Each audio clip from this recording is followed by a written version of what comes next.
As far as I know. Well, no news is good news, right? Yeah, exactly. I saw a picture. They share pictures now, like kind of regularly. So I saw a couple pictures of her. So she seems like she's doing okay.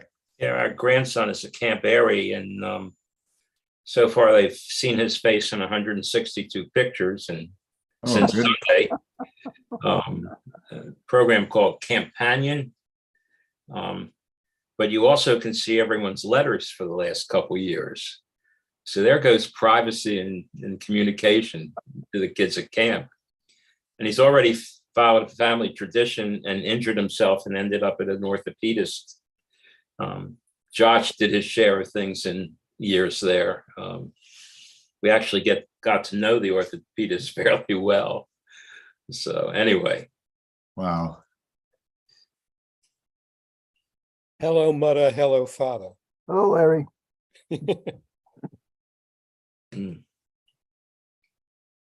Exactly, Larry.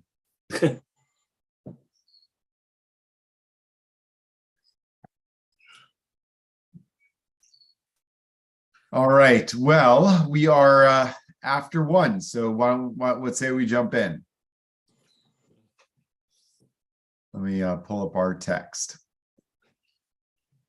We are 32-3. We are at third. Oh, I thought we were 32-4, but Okay, maybe we are then. hold on one second. Let me just double check.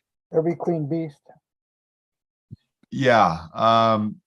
Yeah. Were you not with us last week? I was. You were. I don't think I was. There was no last week. Or whatever it was the week before. Yeah, I wasn't there the week before. Last session. Yeah, I think we did 32-3. So I think we're at 32-4 now. Okay, which will start us with a new verse. Let me just double check. I should probably have a better system for keeping track of where we left off than my memory. No, I'm pretty positive that we made it through 3. Okay. All right. So let me just increase the size here. Okay. Okay. So the next verse, which is chapter 7, verse 3, but we'll begin with verse 2 as well. Mikola behema hateora tikach lecha shiva ish ve'ishto umina behema asher lo tehora ki shnayim ish ve'ishto gam ova shemayim shiva zachar unkeva lechayot zera al pnei kol haaretz. Okay, so from all of from every animal, from every behema is usually in rabbinic understanding meant to be a technical term for a pure animal, a kosher animal, an animal that is theoretically kosher, right? So you all, I imagine, know that that the laws of kashrut were later developed into the laws of kashrut. Posit that, in addition to the way the way the animal is slaughtered in order for it to be kosher, there are only certain animals that can be kosher, and certain animals that cannot. So a behema, though, is like a domesticated animal. So cattle, sheep, goats, that's a behema. A chaya is like a wild animal. Even so, there are certain among wild animals that are, there's certain among behemot that are not kosher, right? So a pig is not a kosher animal, even though it's a behema. And there are certain among chayot that are kosher and some that are not, right? So like a lion is a chaya, but also a deer is a chaya, and a deer is a kosher animal. Okay. And then the other category of animal in terms of the laws of kashrut, actually before laws of kashrut, it was really the laws of sacrifices, is oaf, is a winged animal, a bird. Okay, so from all behemoth, from all domesticated animals, pure domesticated animals, kosher domesticated animals. So clean, it says here. Tehorah means pure, because it harkens back to the usage of these kinds of animals in the sacrificial system, not necessarily whether they were kosher, fit for consumption, or clean in the sense of hygienic, but ritually pure. Okay, so from all ritually pure domesticated animals,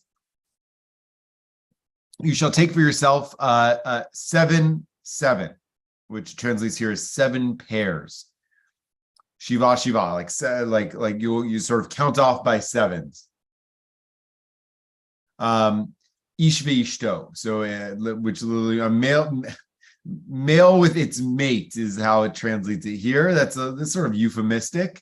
A male and its wife is really the clearest sense of it. A male and its female, which is kind of interesting in and of itself. It kind of presumes that or implies that Noah didn't just sort of like pick at random, this male sheep and that female sheep, but ones that had already been paired together, ones that had already mated, which is kind of an interesting thing to think about, right? Like they showed up as couples to Noah. Okay, and from animals that are not clean. Okay, so these are domesticated animals that are not clean, like pigs, as an example, right? Domesticated animals that are not clean. I believe horses probably fit into that category too, right? Things like that. There'll be 2, a man and its wife. Now, interestingly, it doesn't say shnaim in the way it says shiva, right? So in the first one it says, like 7 by 7, but here it just says 2, a male and a male and its wife. Okay, and then gam ova shemaim, so also from birds of the sky, shiva. So all birds, right, doesn't distinguish between pure birds and impure birds, even though in the book of Leviticus we learned that there is such a thing as an impure bird, right? So a vulture, an eagle, a hawk, some other birds of prey are impure birds, whereas chickens or pigeons, things like that are pure birds, right? Which goes to show you that we're not talking about cleanliness, because if it was cleanliness, pigeons would never be allowed. Maybe no birds altogether would ever be allowed, but that's a whole other thing. Right. So from birds, though, it'll be 7 by 7, a male and a female. So just noteworthy that it uses different language there from what it uses for the domesticated animals. Domesticated animals, it uses ish ve'ishto, a man and his wife. And for birds, it says zachar and keva, male and female. L'chayot zera al pnei kol haaretz, to give life to all seed on the face of all the earth. L'chayot zera al pnei kol haaretz, to give life to seed on the face of all the earth. So again, we have another. I mean, when you stop to look very closely at the Torah, it's hard not to notice it's sort of general weirdness, at least in terms of the language that it chooses to use. The rabbis, of course, presume that nothing in Torah is said unnecessarily or superfluously. So they're going to, make meaning out of some of these kind of unique phrasings, and it certainly is, as we discussed, certainly possible that was intentional. It's also, there might be something more basic going on here than what the rabbis are pointing out. But in any case, okay, so it's going to start with kol behema Torah. Okay, so all clean animals, every clean animals, right? Take shiva, 7 pairs. Okay. So Rabbi Yudan said in the name of Rabbi Yochanan, and Rabbi Brechia said in the name of Rabbi Elazar, and Rabbi Yaakov of Kfar Chanin in the name of Rabbi Yeshua ben Levi. Okay, so these are all later sages in the name of their previous generations. I'm assuming that Rabbi Yudan, Rabbi Yochanan, Rabbi Elazar, and Rabbi Yaakov of Kfar Chanin are all in the same generation. And Rabbi Yochanan, Rabbi Elazar, and Rabbi Yeshua ben Levi are also in the same generation. I know for a fact that Rabbi Yeshua ben Levi, Rabbi Elazar, and Rabbi Yochanan are all Tanaim, right? So rabbis of the generations of the Mishnah. And so I'm assuming that the other ones are later authorities, probably Amoraic rabbis. So rabbis of the generation of the Gemara. Okay, so anyway, so they're all citing this, I guess like well-known older tradition. We find that the Holy One, blessed is God, circumlocuted, using 2 or 3 extra words in the Torah, so as not to emit an impure expression from his mouth, as it were. Right. So, in other words, we have an explanation for why we seem to have some superfluous words here, such as shiva, shiva, and the like. Okay. So it's written, of every clean animal, take unto you 7 pairs, a male with its mate, and of the animal that is not clean, 2, a male with its mate. So it's not written here, and of the unclean animal, but rather, and of the animal that is not clean.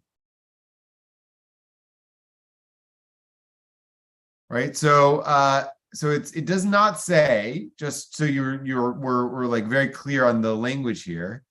It does not say behema tmeya, right? An impure animal. It says behema asher lo tehora, which is, adds a couple more words than are necessary. So why does it do that? Is the question I think that the Midrash is asking, right? Why does God need extra words here to make this point? The Rabbi Yudan bar Menashe said, even when God chose to inform Israel of the signs of an unclean animal, God did not begin describing those signs for them except with a prior mention of the signs of a clean animal. It is not written, you shall not eat the camel, for its hoof is not split, but rather you shall not eat the camel, for it brings up its cud, and its hoof is not split. For it brings up the cud, but its hoof is not split. Right? So, in other words, the Torah gives us more information than is necessary to tell us the animals that we cannot eat, giving their merits before giving their demerits. Right? So it says of the camel, right, it chews its cud, but its hoof is not split. Right? Could just say, don't eat camels because it does not have split hooves. And similarly, it says, right, in the hyrax, for its hoof is not split, right? It could just say that. Rather, it says instead, the hyrax for it brings up its cud, but its hoof is not split. Right? So it gives more information than necessary. And the pig too. Opposite way though, right? It could just say the pig does not chew its cud. Rather, it says the pig's hoof is split, but it does not chew its cud. Right? In other words, what God is showing us is what one of my teachers once called, this is maybe like an open-faced version, but the shit sandwich. Right? So instead of, pardon my French, instead of saying something bad about someone, right? God goes out of God's way, or the Torah goes out of its way to also say something positive about them, something meritorious about them, right? So it's open faced because it doesn't like conclude with so it would say the pig chews its cud, but it does not have split hooves. but it also chews its cud. That would be a sandwich. But the way it does is kind of an open-faced sandwich, right? So it like protects your hand from the, fecal matter of the pig. But because you got the nice bread there of like it does, it chews its cud. It has split hooves, right? But it does not chew its cud, so therefore it's not kosher, right? So what the Midrash is saying here is that the Torah is going out of its way to say behema asher lo tehora, right? Instead of saying behema tameah, right? An animal that is not pure, rather than saying an impure animal. So as to say like it's not, to give it some degree of praise, some degree of dignity alongside the more derogatory thing that you would say about it, the negative thing that you would say about it. In a way, it kind of this is maybe lahavdil. This is I don't want to draw the analogy, right? But the way common contemporary sensibilities have us say instead of a slave, right, we say an enslaved person, right, because it centers their personhood and recognizes that their status as a slave is not a qualifier to the personhood, but is a sort of adjective, is a description of their situation. Yeah, Larry. I'm going to try and go at this in a little less tortured way. Sure. I mean, one question I would ask wearing a long beard is, did the Creator make creatures that are intrinsically impure?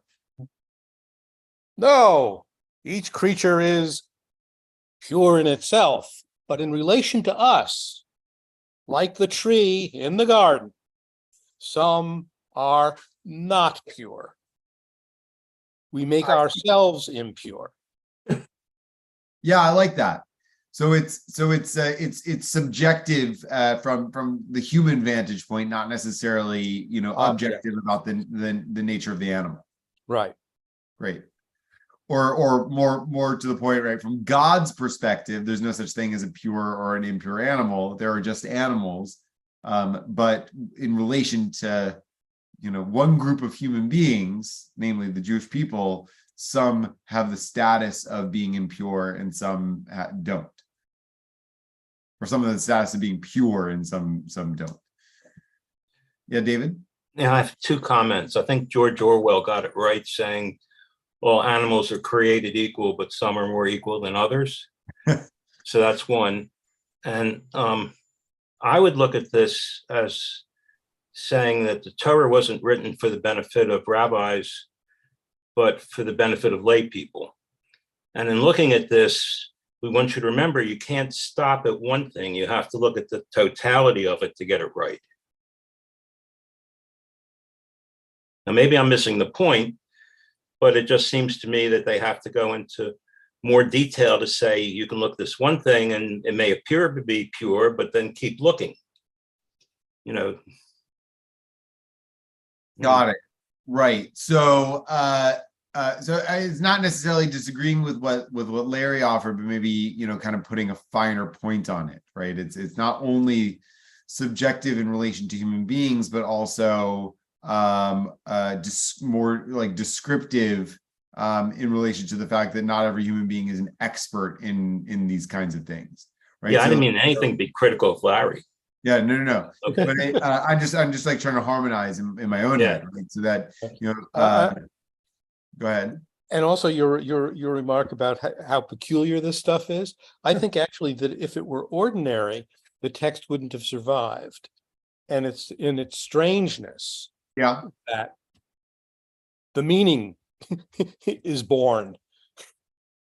Oh, I think you're absolutely right about that. What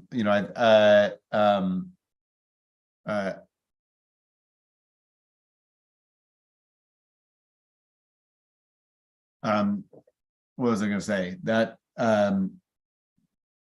that, that beauty is in some way not in perfection, but in imperfection, right? Is in distinctiveness, or at least the contrast between, is like, between the elements of perfection and elements of maybe deliberate imperfection. Yeah, Gary. Yeah, I mean, the other angle on this is how we interpret tahor and tameh. Whether we see that as a judgmental thing, as something being clean and dirty, or whether we see it in terms of vulnerability. There's a really nice essay by Nina Rubin that I can distribute that talks about this whole different way of understanding the designation of tahor and tameh, not as impure and pure, but as something that relatively needs more protection rather than something that doesn't need as much protection.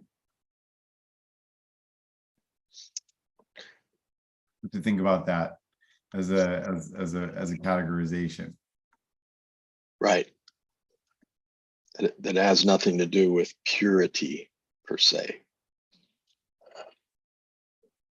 But one would think then that the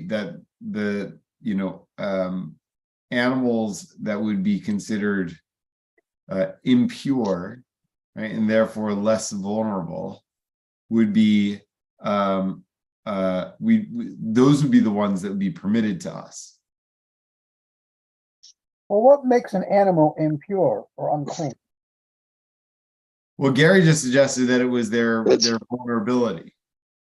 Well, with respect to the birds, it's pretty clear that the birds that either eat meat or prey on or carrion are not clean, whereas the worm-eating, seed-eating members of the pecking order are. Yeah, that does seem to be the case with birds. With other animals, it's less obvious, I think, and the Torah doesn't give any explanation to the categorization that it provides. But that's because this is religion. It doesn't have to explain. I mean, sure. I'm just trying to answer Joe's question, which is, what I mean, technically speaking, Joe, for a land animal, what makes an animal pure is that it has split hooves and chews its cud, and what makes an animal impure is that it does not have split hooves and chew its cud. But like, why those characteristics is there's no one is certain. Well, pigs are omnivorous, like us. Yeah, but what about camels? Camels are not, but they're dirty and smelly. Chewy. So are cows. You ever been around a cow? Gosh. Yes, I have. Does it have to do with too. whether or not the animal eats meat?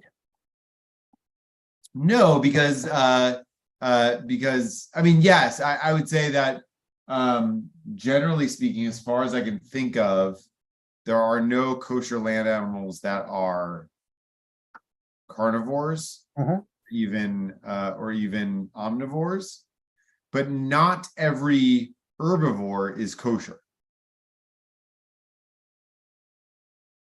Right, so like the Torah goes out of its way, for example, to say that a camel is not kosher, which I think is an herbivore, and a hyrax, or not a hyrax. There's a the hare is not a kosher animal, right? Even though it's an herbivore. So I don't think carnivore versus herbivore works as a general rule.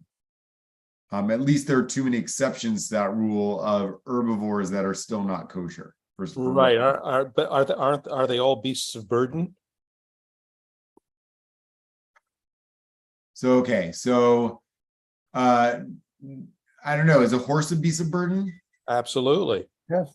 Yeah. So a horse is vegetarian and a beast of burden and is not kosher.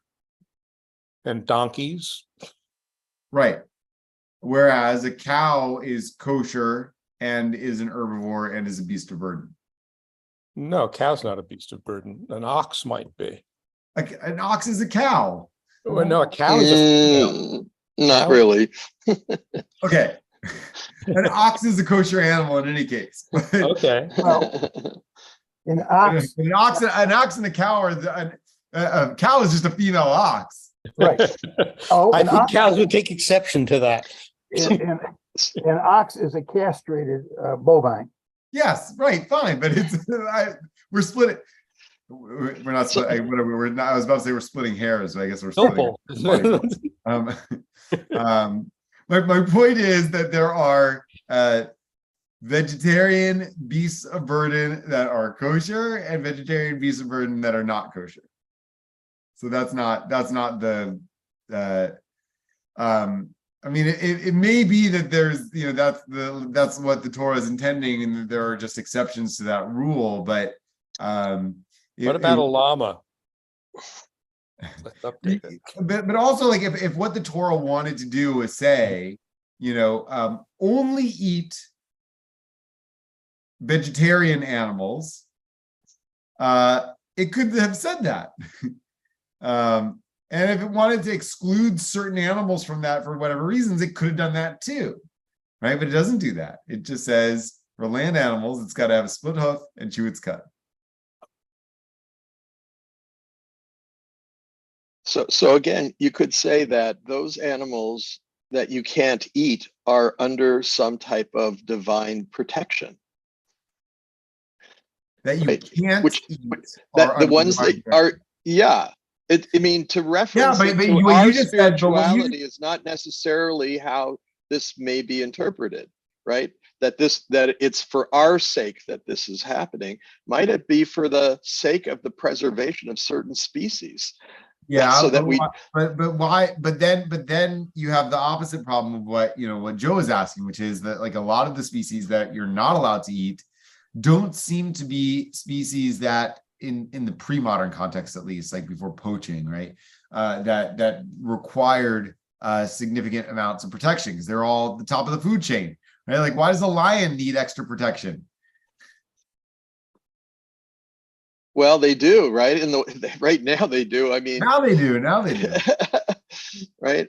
It's Well, just this- like this elephants before- need protection too. This is before firearms, like how like I don't know. There are stories in the Torah of people killing lions, and they are like really extraordinary stories, right? So it was not a common phenomenon in that time to kill a big cat, for sport. So there's a good reason not to make it permissible to protect yourself. Right. Okay, maybe. You ever tried to right? ritually I mean, slaughter a lion? so that rather than having a lion for lunch, you don't become the lion's lunch. Maybe. Well, what about fish, the bottom feeders? Well, that's a question of scales, right? Well, no, I don't. Well, is Oh, it? I don't know. I've never been able to figure this out. Yeah, like, can we not eat catfish because they're bottom feeders or because they don't have scales? I don't know. They have claws. I mean, I think that like there's a piece of me that feels like, I mean, this may be similar to Larry's point, right? Like the inscrutability might be the reason. And some of the classical commentators suggest this, that like God gives these kind of commandments deliberately because there's no rhyme or reason for them, right? Or like maybe to put it a different way, like God just thinks it's gross. God says it's gross. It's gross. Like there's no rhyme or reason why like my wife won't eat meatloaf. Like there's no way that I could possibly make meatloaf that she would eat, even though meatloaf is absolutely delicious, right? But because she says never make meatloaf, So I love her, and I never make meatloaf. Well, is that because she doesn't believe it's kosher, or because it's, No, she just doesn't like it. oh, she doesn't like it? Okay. Yeah, so Okay. it's a rule my wife gives me that I have that has no real rhyme or reason to me other than like that's just her personal preference, and I follow it because I love her, right? And that is one of the explanations. That's religion. That's That's- religion. that's You an got it all analogy. right there. Yeah, it's an analogy, right? Yeah, exactly. There, right? That's the classical, one of the classical ways of understanding a chok in the Torah, a law, and we're about to actually this Shabbat is Parshat Chukat from the same roots, right? And the idea of a chok, according to rabbinic tradition, versus a mishpat, two kinds of laws that are given in the Torah. A mishpat is a law that has a rational basis. And a chok is a law that does not appear to have a rational basis, right? And and what are the arguments for chukim? Is that we do them because we love God, or some might say because we fear God, right? It doesn't really matter what the reason is. God said don't do it, and if you don't want to get zapped, you won't do it, right? But another, I think, a more appealing way to look at it is it's an expression of devotion, of love of God. Right, that or if you don't, if you struggle with belief in God, right, maybe like a love of tradition, a honor of ancestors, right, or whatever it is, right, like you do it out of loyalty, right, and not because like it makes sense to you. Or is it a test of obedience? So that's the flip of it, right? That's maybe the fear-based understanding of it. That that God gives it to you to see, like, do you follow the laws whether or not they make sense to you? I have a tween now, right? And A tween. yeah, and Look out. and like say something, and she'll ask why, and I knew, like, I didn't when I'm a kid growing up, I'm never going to resort to because I said so. Like, it doesn't really matter whether or not you agree with the logic of it, because but I find myself saying that all the time now, all the time, right? Like I have a logic to it. You may not understand that logic, and I don't need to spend my time explaining it to you. Exactly. Yeah. I had the same feeling. It's a long story, and I don't have time to tell you that now. There are other things to do. And ultimately, it's for your benefit. Yes, Right. exactly. Right. 20 I mean, years one of the issues is it makes us think about what we put in our mouths, right? I mean, it makes us mindful about eating. That you stop, wait, and check before you eat it. Yes, although a question that you could ask about that is that an intention or an effect, or just an effect, right? Is that what God, is that why God gave it, or is that just like that's also a positive benefit of the rule? It could possibly be both, by the way, but yeah. Well, we're always questioning God, and God doesn't have to answer. No. Right. Yeah. Then there's the whole question of obedience to law. I mean, the law is there for us to obey. Well, Depends on who you are. Yeah, it's there so you can say I'm doing it or I'm not doing it. I don't think it's it's like it's a criterion, right? It's a ruler. But not in the monarchical sense. Oh, right. I mean, listen, there are more reasons for laws generally than just the discipline of obeying. I think it's really fascinating that Saul of Tarsus basically made the decision that when we take this religion out to the world, we're not going to force people to obey the law. Right? The law is specifically for the Jews. But, for everyone else, you can still believe in the principles, but you don't have to obey the law. Right. And I think that, Paul's point there is actually one of the sort of surreptitiously pointing out the one of the main purposes of law, which is sort of like organizing principle of a society.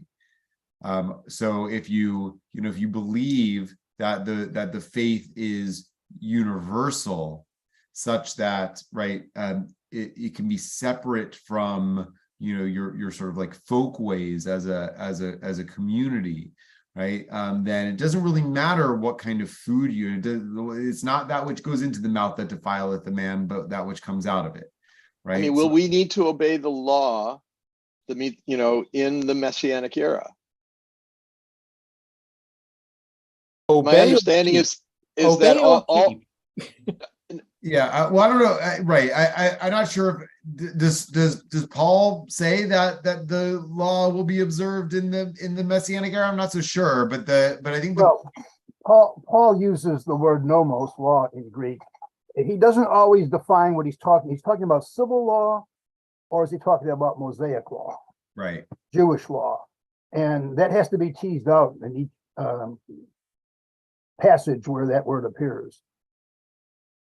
For example, he says in Romans, that what about people who are not Jews? What about people who are not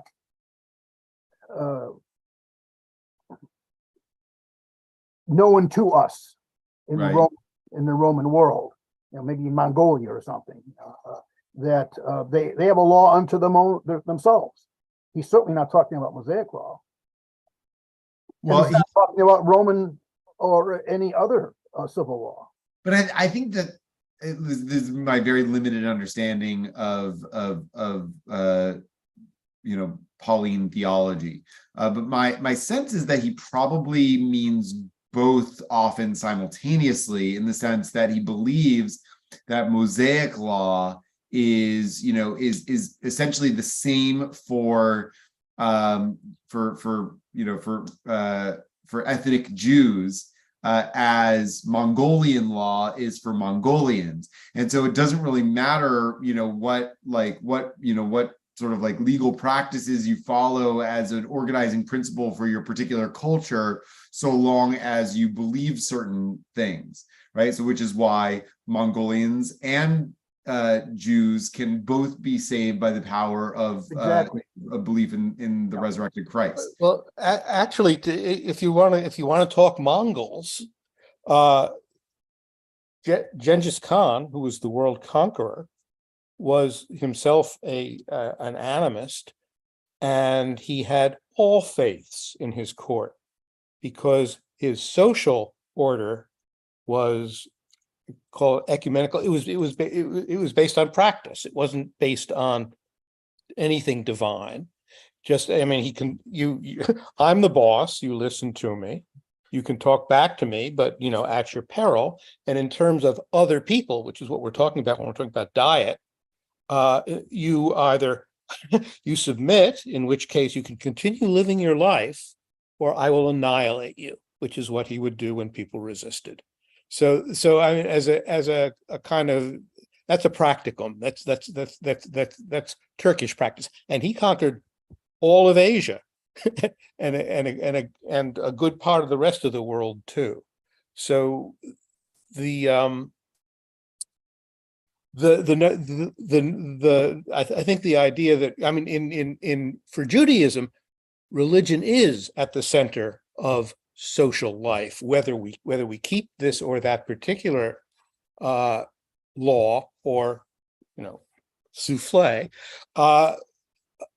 is that's a Jewish idea.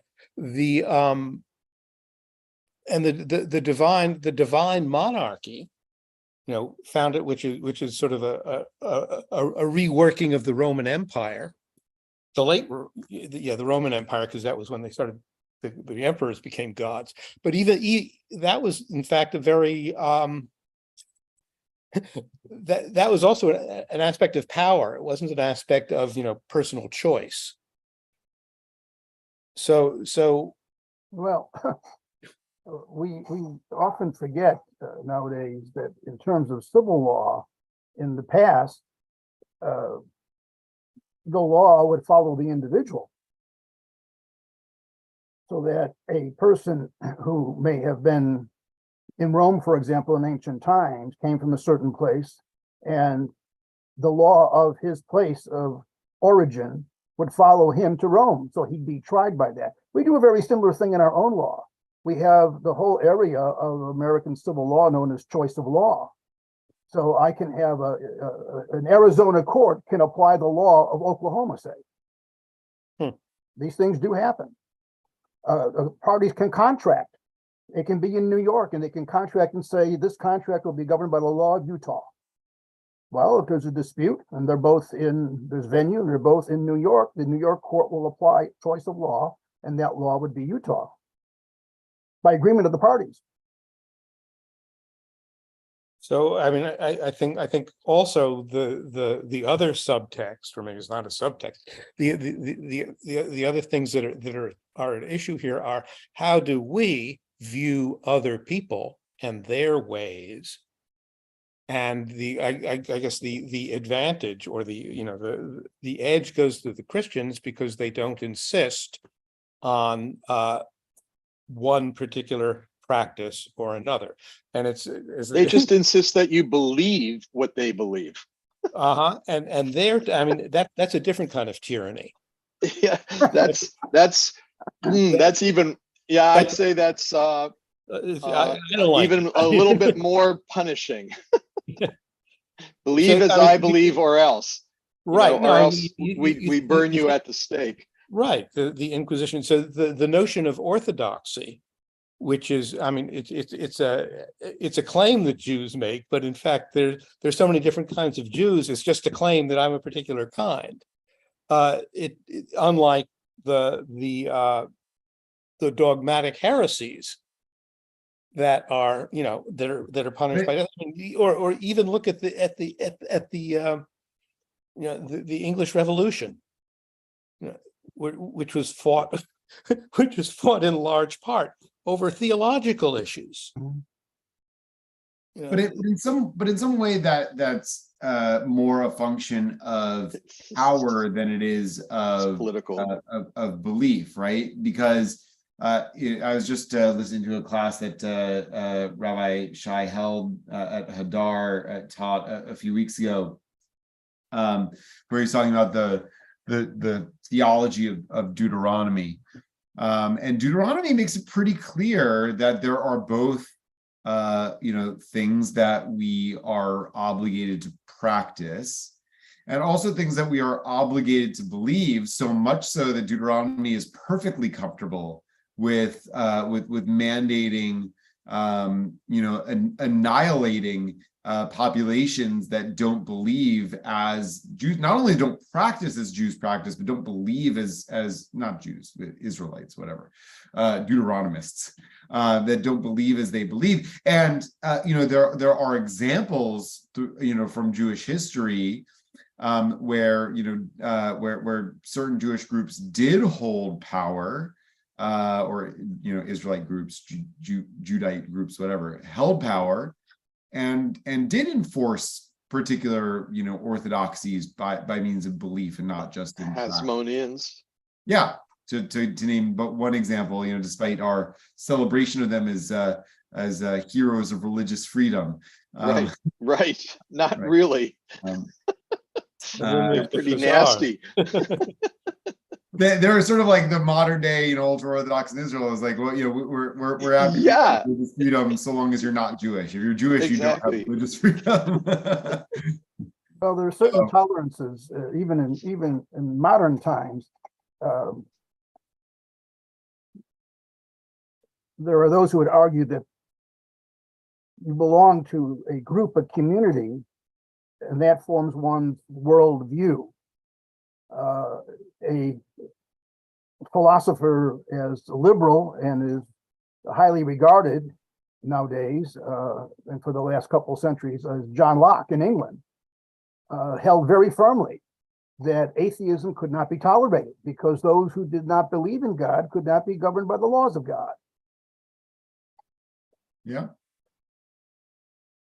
I think that that's in part the assumption, or similar to the assumption of Deuteronomy, Mhm. which I think, Deuteronomy is a very radical social and economic ethic. And I think that's if you don't believe a particular thing about monotheism, then all of the other like social and economic assumptions in Deuteronomy are under significant challenge, right? If you believe there are multiple gods, right, then that every person is your ach, right, is your brother, is really threatened. So they that's why they believe the certain kinds of beliefs are dangerous and worthy of complete eradication, because of their threat to the to the moral order. And it's not just like purity of faith because I want to save your soul, but because it's a threat to good order. Although things that are non-Christian and non-Jewish, practices of hospitality, for example, and not harming the man you break bread with in your tent, and so it's a code of conduct, right? I mean, it's because ultimately Deuteronomy is a commitment to covenant. That's what it comes down to. And the interesting thing is that the commitment to covenant is for the sake of the individual. So lama'an taskilu et kol asher ta'asun, so that you, as of an individual, will succeed in the things that you take on.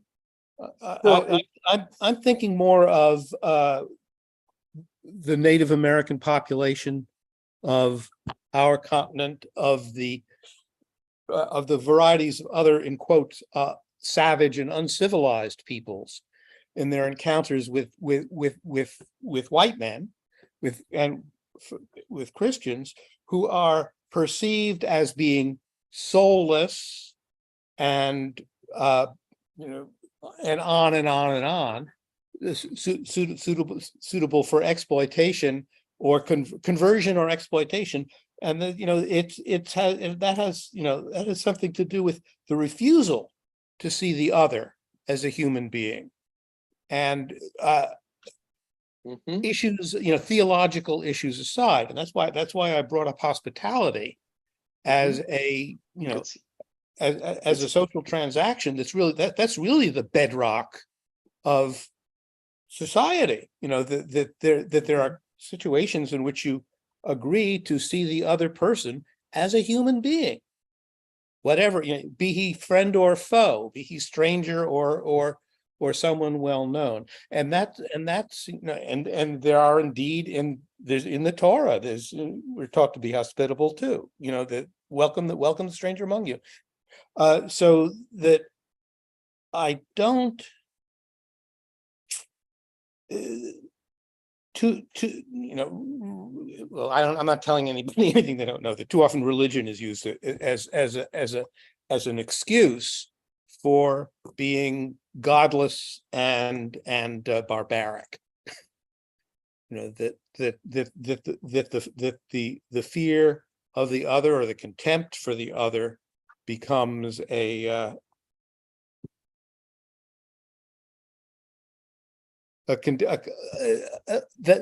think that's what John Locke is talking about. I actually don't think it's belief in God. I think or I don't think it's belief in particular kind of religion, one branch or another, one practice or another. But if if you don't believe there's anything beyond us, well, then all bets are off, and we see that operating all the time. Right. I think it's acquiescence to a common authority. Yeah. Gary, to your point, I'm not so sure that what you're pointing to is about an individual ethic as much as it is a communal one, right? Because even the verse, your proof text there is right, plural. Right. Well, that's in the plural, but when Moses addresses the people in terms of making the commitment, he uses the second person singular, so that they're not making the commitment as a totality, right? As a group, they're making it on an individual basis. It's an individual contract, effectively. Well, can you expand upon that? Because that dovetails into a question I was just about to ask. There's no question that Jews are people of the covenant. Is that covenant only with God, or is that covenant also with other Jews? The covenant is with life, basically, right? Because what Moses says is, I've placed life and death before you, so choose life. And choosing life is equivalent, or is the same as committing to the covenant. I'd have to look at, because that's the problem with English, is that you is both the singular and the plural. You have Well, to it wasn't actually always, there was thee and there was you. Yeah. Well, in the modern translations, it's not apparent. But my sense of Joe's question is that it's both. The covenant is like vertical and horizontal, right? So the covenant is between God and Israel, and the covenant is among the Israelites as a sort of body politic, as a community. Yeah. Going back, I think to what Larry was saying as well. I mean, which also I think ties us back to this Midrash, is that sort of like different kinds of categorizations and strata of living beings is not inherent to them, I think, is one of the things that this text is pointing out, right? It's sort of like socially dictated, which there's something to commend at least the way Jewish tradition has been kind of understood and practiced since the destruction of the Second Temple. Judaism and exile and powerlessness of there's a fundamental equality of all human beings, right? Just as long as you're a good person, right? And it doesn't really matter whether you're Roman, Jewish, Babylonian, whatever it is. But that also has its problems, and also the sort of universalism of someone like Paul. I think there's something to commend that too, in a similar kind of way, right? It doesn't really matter whether you're Jewish or Roman. It just matters, what's sort of in your heart. From God's perspective, there's not a fundamental distinction between different, what we consider to be different kinds of people, right? It's just a matter of how they choose to be in the world. And in this case, right, there's not fundamentally a distinction between cow and pig, other than biological distinctions. We have this also between men and women, right? There's not really maybe some biological distinctions between those who are assigned male sex organs and those who are assigned female sex organs, but there's no sort of inherent distinction between them. There's just social distinctions that are generally made or that people make among themselves, and to not confuse those two. Between who and what we are fundamentally, and how we order ourselves socially. I'd like to just interject and add to that agree with everything you've just said. What I would add is this: it is that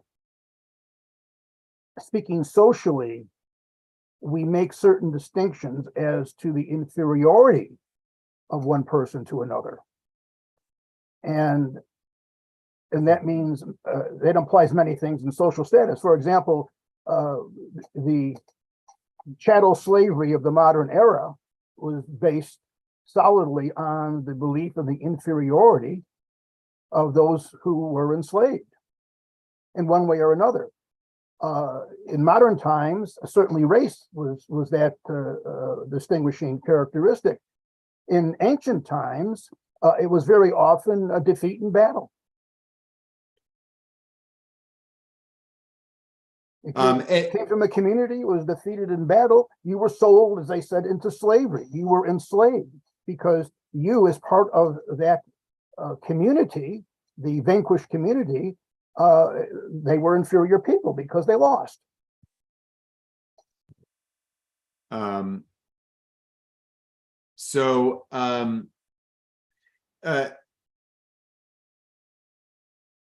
I think that one of the points that you raised there is, that it's similar to what Earl Warren says in the decision Brown versus Board of Education, that separate is inherently unequal. Right, so that by making these sort of social distinctions, which may be necessary in some contexts, right, but by doing that, by dividing, we introduce hierarchy. Whether implicitly or explicitly, we introduce hierarchy.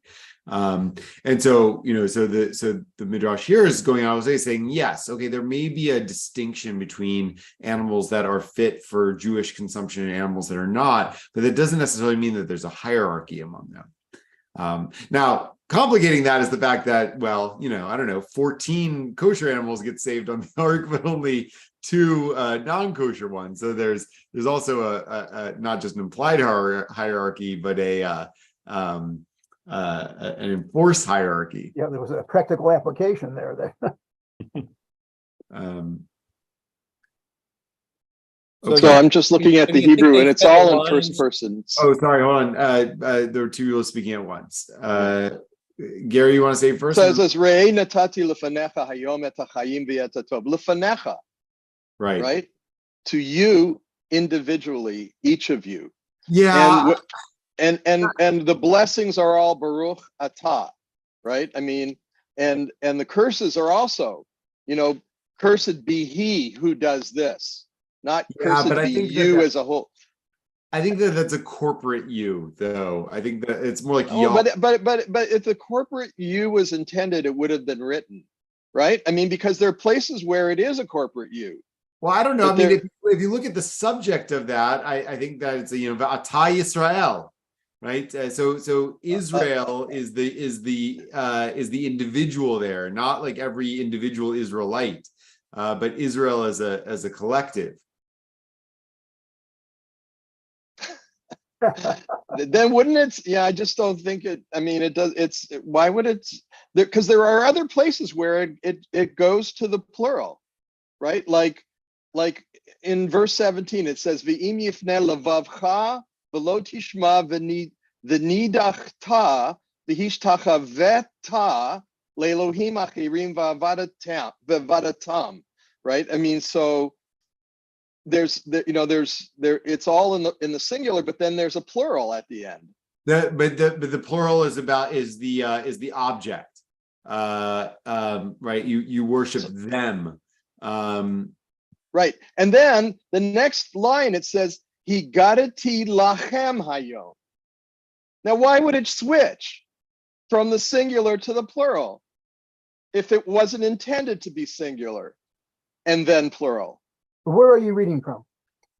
I'm reading from Devarim. It's the end of Nitzavim. It's like the last paragraph of Nitzavim. So it's 30. It's 30. Verse 15 down to verse 20, right? In the book of Deuteronomy. Le'ahava et Adonai Elohecha lishmoa bikolo uledavka bo ki hu chayecha. It's all singular, but yes, I wonder. But not all singular, because there's other places where it is plural, where it is intended to go to the group as a whole. But this is individually directed. Yeah, I wonder actually if it may be sort of counterintuitive, but the opposite of what you're saying, in the sense that, like, when it's singular, it's talking to the whole population as a singular entity. But when it's plural, it implies every individual. That Each is, of I don't. yeah, each of maybe. each of you. I'm in the Peshat and you're somewhere in the Midrash. Okay, so maybe I don't know. I think I'm in the shop, but we could anyway. We'll have to establish a teku on that. Larry, you I think had something you wanted to share, but I forgot. sorry. Lost. all right. Well, if it comes back to you, let us know. Right. But we're gonna have to stop there for today, I think. But we are scheduled for next week, so hopefully I'll see y'all next week. If not before, hopefully maybe I'll see some of you over Shabbat. Yeah. And keep your beasts clean. Keep it clean. Thank you all. Thank Take you. care, everybody. Yeah, Shabbat Shalom. Has your tween Shabbat gone away now? Shalom. Yeah, she's away now. Okay, All right. enjoy. Yeah, she left yesterday. On Tuesday. Yeah. All right.